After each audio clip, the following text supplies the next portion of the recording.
We read today from the Gospel of Matthew, chapter 14, verses 13 through 21. Now when Jesus heard this, he withdrew from there in a boat to a deserted place by himself. But when the crowds heard it, they followed him on foot from the towns. When he went ashore, he saw a great crowd, and he had compassion for them and cured their sick. When it was evening, the disciples came to him and said, "This is a deserted place, and the hour is now late. Send the crowds away so that they may go into the villages and buy food for themselves." Jesus said to them, "They need not go away. You give them something to eat." They replied, "We have nothing here but 5 loaves and 2 fish." And he said, "Bring them here to me." Then he ordered the crowds to sit down on the grass. Taking the 5 loaves and the 2 fish, he looked up to heaven and blessed and broke the loaves and gave them to the disciples, and the disciples gave them to the crowds. And all ate and were filled. And they took up what was left over of the broken pieces, 12 baskets full. And those who ate were about 5,000 men, besides women and children. It is one of the best-known stories in the Christian canon. In fact, the feeding of thousands is the only miracle reported in all 4 Gospels. As if that weren't enough, Matthew and Mark each contain 2 versions of the story. And each version in each Gospel is a little different, but they all agree on the basics. Jesus spends the day preaching to a large crowd. When dinner time comes, Jesus and the disciples discuss the crowd's need to eat. A little food is found, a few loaves of bread, a few small fish. Jesus takes this food and blesses it. As it says in today's text, he looked up to heaven and broke the loaves and gave them to the disciples. The Gospels are admirably silent on exactly what happens next, leaving plenty of room for mystery. But somehow the entire crowd is fed to their complete satisfaction. So much food they can't even finish, leaving the disciples to take up baskets full of leftovers. The persistence of this story throughout the Gospels indicates how important it is to the Christian community. After all, on what in the end do all 4 Gospels agree? That Jesus suffered under Pontius Pilate, that he was crucified, died, and was buried, that on the 3rd day he rose from the dead, and that before all that happened, he somehow fed thousands of people with unexpected and mysterious abundance. But wait, there's more. There's another feeding. There's another story. In this other story, there's a table. There's Jesus surrounded by hungry disciples. And Jesus takes a loaf of bread and blesses it and breaks it and gives it to his disciples and says, "Take, eat." This story actually made it into only 3 of the 4 Gospels, but it sure is important. So important that we will reenact it today.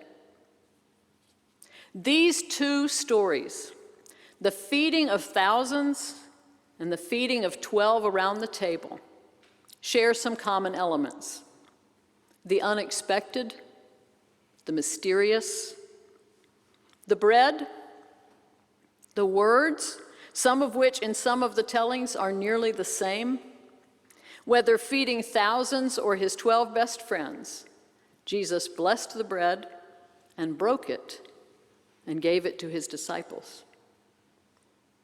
And something else in common, something about the circumstances surrounding these 2 great feasts. When you heard the opening words of today's text, were you curious? I hope you were. The text began, "Now when Jesus heard this, he withdrew." That should make you want to back up and look at the text just before it. And if you do, you will find that Jesus had just been informed of the gruesome death of John the Baptist, the prophet and the teacher who baptized Jesus and inspired his proclamation. We know how deeply this news affected Jesus because upon hearing it, he promptly got into a boat and went off to a deserted place to be by himself.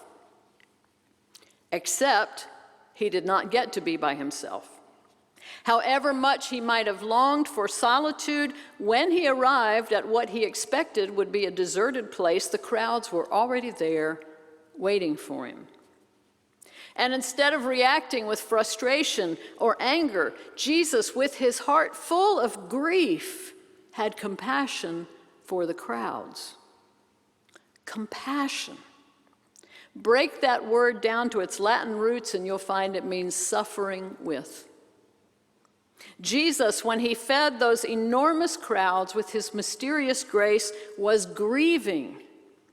And in his own suffering, he entered into the experience of those who looked to him for help.